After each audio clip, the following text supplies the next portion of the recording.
Now turn to Section 1. Section 1.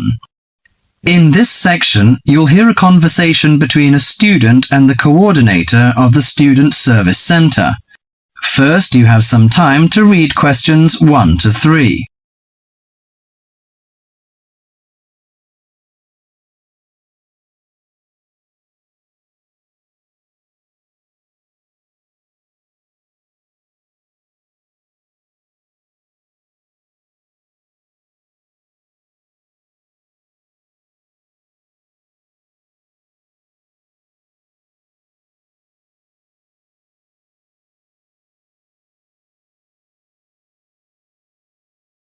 Now listen to the conversation and answer questions 1 to 3. Hi, sit down please. How can I help you? Thank you. I'm a student in the sociology faculty. I'm coming to ask for some information about renting a room in the college or near the campus. My name is Sarah. Yes, Sarah. How long have you been here in Sydney? You are not new, I suppose. No, I'm in my second year. I came to Sydney 18 months ago from Korea. Where are you living now? I live with my aunt in my cousin's room. It's pretty nice to live with my relatives, but unfortunately my cousin has finished his term and is returning from Britain next week. I have to rent a room for myself. Yes, it sounds a little unfortunate, but I suppose it's a good chance for you to have a deeper understanding to real world. I hope so. Well, what sort of thing are you looking for? What we provide ranges from shared flat to homestay. And of course we have houses with gardens if you like. No, the house with a garden is obviously out of my price range. Shared flat is not bad, but I prefer a homestay. I enjoy the feeling of living with the family. When do you plan to begin the rent? Next week, you just said? No, my cousin is arriving by next week. So I hope to move out by this weekend. This weekend, okay. The main area we deal with is around the university. Around the university, aha. Do you have anything near the northern gate of the university? You know, the sociology faculty is near the northern gate. Before you hear the rest of the conversation, you have some time to look at questions 4 to 10.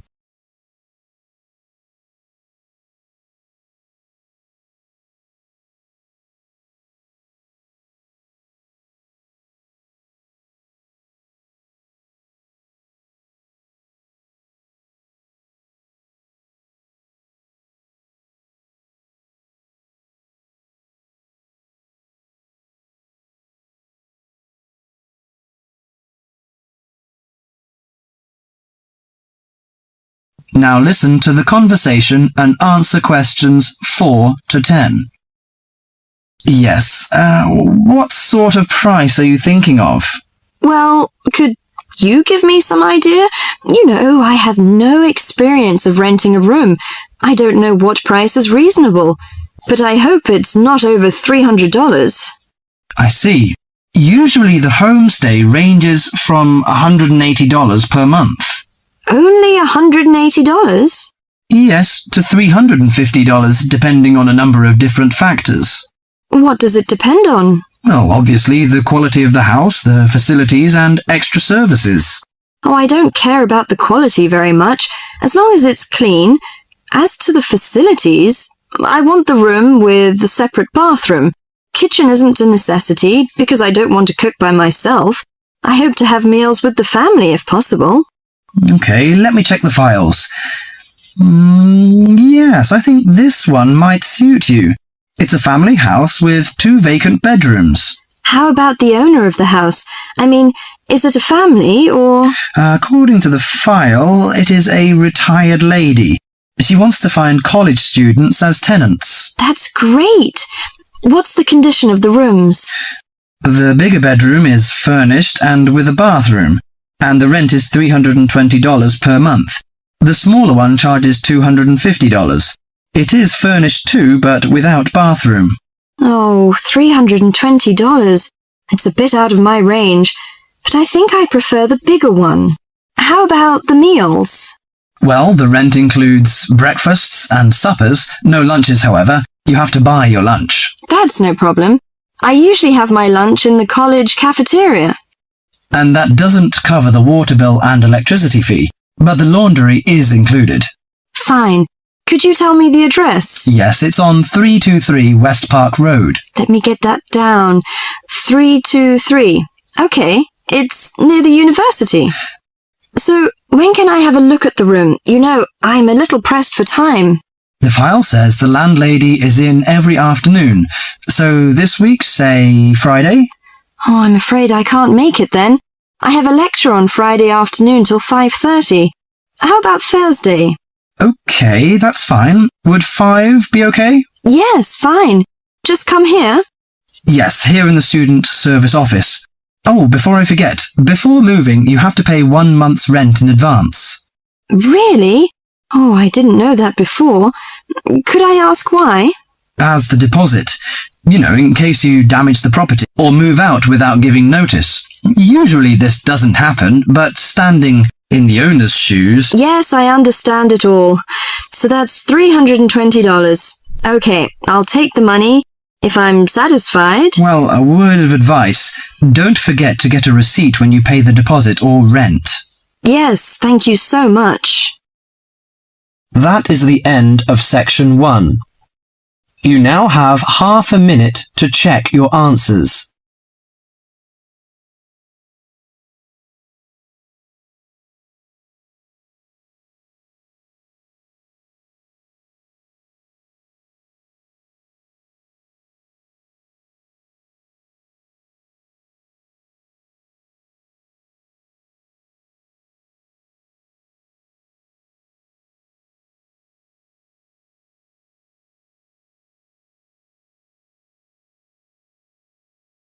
Now turn to section 2. Section 2. You will soon hear an informative talk given by Michelle on how to keep out burglars and keep your home safe. Before you listen, you have a chance to read questions 11 to 16.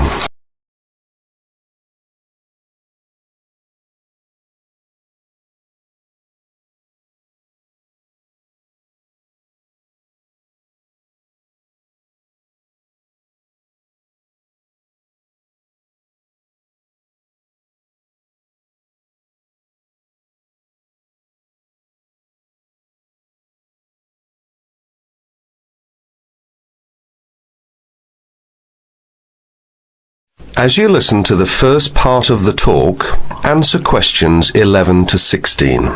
Keep 'em out. There's no fail-proof way to keep out a burglar, but every little bit of deterrence helps. Even if you can't afford a security system, you can take a few minutes to make your home a little safer. Some relatively simple steps will greatly decrease the odds of a break-in, which means you can enjoy a bit more peace of mind. And isn't that what home is all about? Think like a burglar. If you were one, how would you get into your home? Evaluate your home from the inside and out, night and day. You might even try a mock break-in, trying window jambs and loose locks on your house's perimeter. To keep out a burglar, the first thing to do is to secure the windows. Though windows are relatively easy to break, the loud noise of shattering glass will deter a thief if you're near other houses. Don't leave windows open during the night, whether you're at home or away. That's a common sense precaution, but a surprising number of people forget to do just that.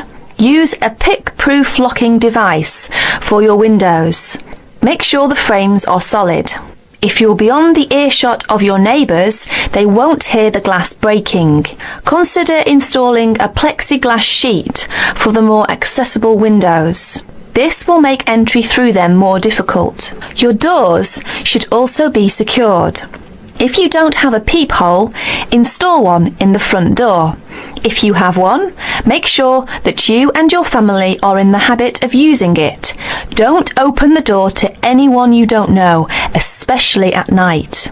If the peephole is out of reach of your children, keep a stepladder or stepping box by the door for them to use. If there's any glass within 2 feet of your front door lock, consider a locking device that would be out of reach if the glass is broken. Now, a few tips on how to protect your valuables. Don't leave your valuables, stereo, computer, jewellery, etc., where they can be seen from the window. If you don't want to hide everything from sight, consider blinds. Make a valuables inventory. Keep a record of your expensive and personally significant items, not just a listing, but a photographic or videotape record if possible. Store this inventory at another location. This is helpful for both the police and the insurance agency to identify the stolen goods. Use an engraving pen to mark these items with some kind of personal identifying information, such as your initials, in an inconspicuous place. This also helps record your possessions in case of any other mishap, such as fire or flood. Now look at questions 17 to 20.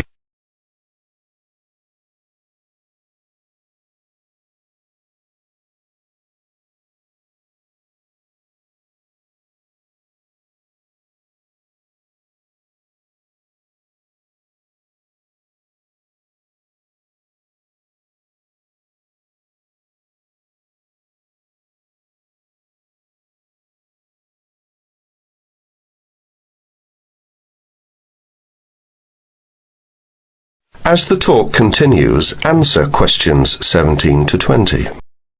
Don't stop your security awareness at the outside walls of your house. Your yard areas, if any, also deserve your attention. In general, don't leave anything around the yard that might help a burglar get into your house. Ladders, stackable boxes, or any garden tools should be put away, preferably in a locked cabinet. Install a light in your yard that is sensitive to movement. Place it high and out of reach. Trim hedges or bushes that are near doors or windows. These can be good hiding places. Don't place outdoor furniture tables nearby the house. These could become an easy stepladder to the roof. When you are on vacation, create the occupancy illusion. Maybe you laughed at your mother for leaving the lights on and the radio playing while she left for vacation, but she had the right idea. Those steps aren't quite enough, so try these strategies. Buy electronic timers that turn lights on and off at different times. Hook up a timer to your TV for a few hours each evening. Turn up the volume too. Not enough to annoy the neighbours, just enough that a lurker at the windowsill couldn't miss hearing it. Have your newspaper and mail delivery suspended. If you don't have time to do this, ask a neighbour to pick them up for you. Ask a neighbour to park in your driveway or parking place. Think about having someone house sit your home. If it's a relative or friend, it may cost you no more than the contents of your refrigerator. You can also find professional house sitters or house sitting services that find someone to stay while you're away. Leave your shades as they are normally, or at least don't close up every one. One sign of a vacant house is closed shades during the day. Lock your garage door with a padlock. That is the end of section 2. You will have half a minute to check your answers.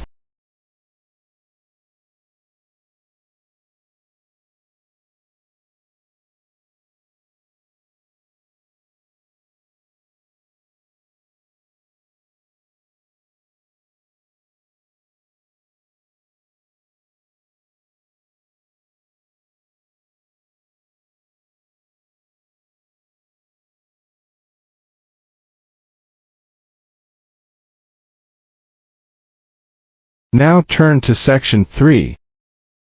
Section 3. In this section, you'll hear two students discussing a survey they have to write as an assignment. Now you have some time to look at questions 21 to 26.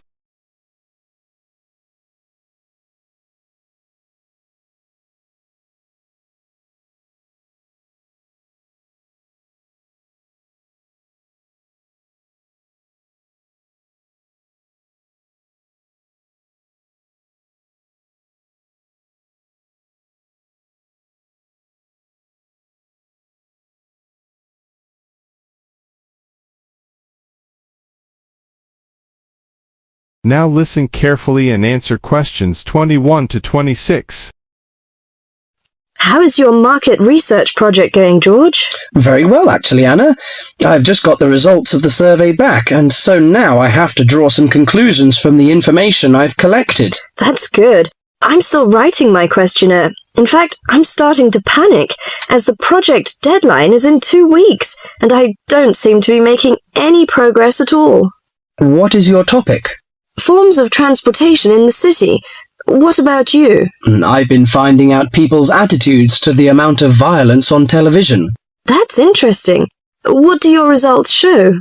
Well, as I said, I haven't finished writing my conclusions yet, but it seems most people think there is a problem.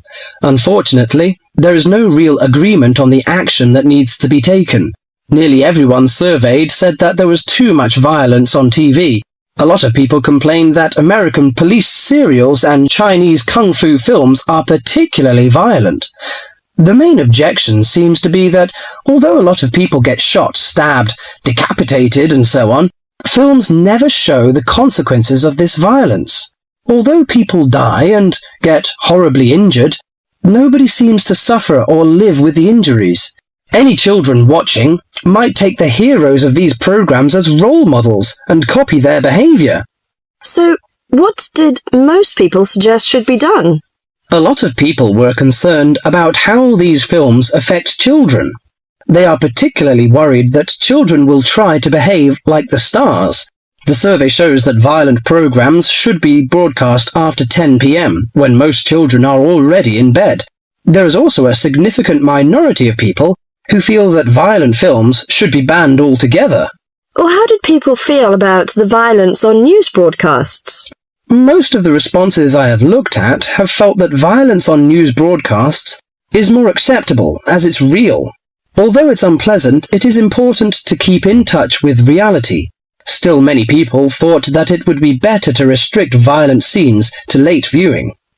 Now you have some time to look at questions 27 to 30.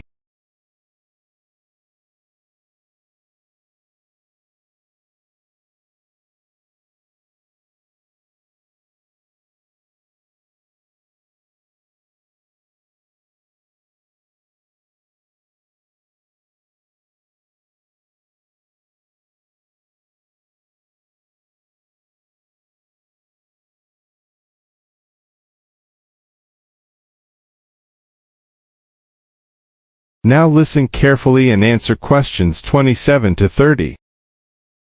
Your survey sounds very good. How many people filled it in?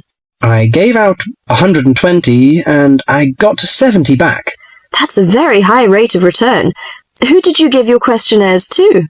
I gave a copy to every student in my hall of residence and a few to friends from other colleges. Don't you think that this will influence your results? How do you mean?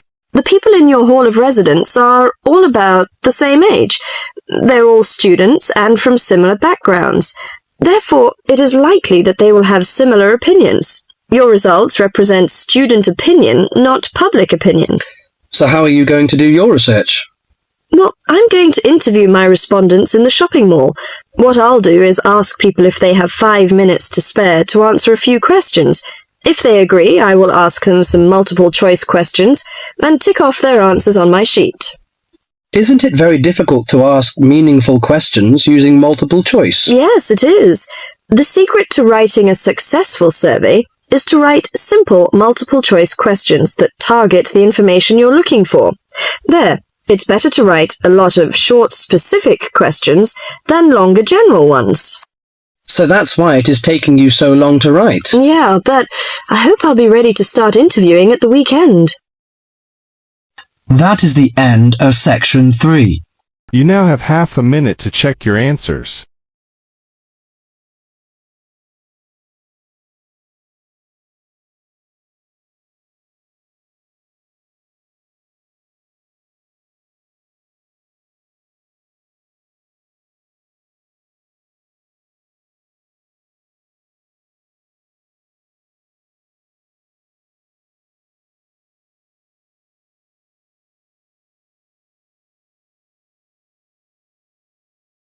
Now turn to section 4. Section 4. In this section, you will hear a report about crime and punishment in the UK. First read questions 31 to 40.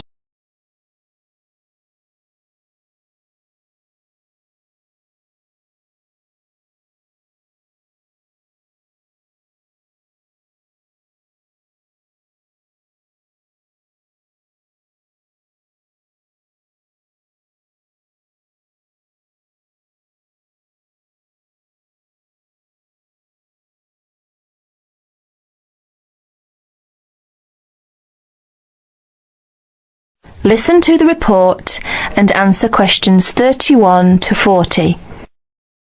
Like many other countries, Britain has experienced a great increase in criminal activity of nearly every kind. Nearly 5 times as many acts of violence were reported to the police in 1997 as 20 years before. Although most burglars are not caught, those who are caught overload the courts and prisons.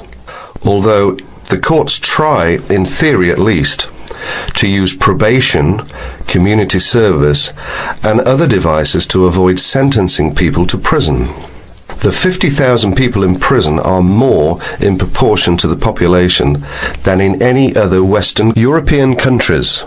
Vast sums are being spent on building new prisons, but the prisons are still overcrowded, and the humiliation suffered by their inmates makes rehabilitation difficult. Many prisoners are released early on parole. The prisons in England are run by the Home Office, though each prison has a local board of visitors who make reports about conditions and also deal with serious bad behaviour. Normally, prisoners are released after serving 2/3 or less of the time for which they were sentenced. But an offence in prison may be punished by the loss of some days of remission. There are several kinds of prisons, including open ones, and some prisoners go out to work in groups outside. Prisoners who want to study for examinations are helped to do so, and there are training courses in prisons. But in practice, some spend little time outside their cells. Most crime is committed by young males, and is opportunist and is not planned by hardened professional criminals, although these do exist in most common people's view. Crime tends to be concentrated in large cities and urban areas. About 94% of offences recorded by the police in England and Wales are directed against property, but only 5% involve violence. Rising affluence has provided more opportunities for casual property crime. In 1977, for example, car crime was only 1/10 of total crime, but this has risen to about 28%. The demand for and supply of illegal drugs had been an increasing factor in the incidence of crime in recent years. Regular crime surveys are undertaken in England and Wales, Scotland and in Northern Ireland. In 1999, a survey in England and Wales asked respondents for information about how crime had affected them in 1998. It estimated a total of 15 million crimes in 1998, the majority of which were against property. Violent crime accounted for only 5% of the total, while 36% involved vehicles, 9% were burglaries, and 30% other forms of theft. These surveys, the 5th of which is in progress, indicate that many crimes go unrecorded by the police, mainly because not all victims report them. That is the end of section 4. You will have half a minute to check your answers.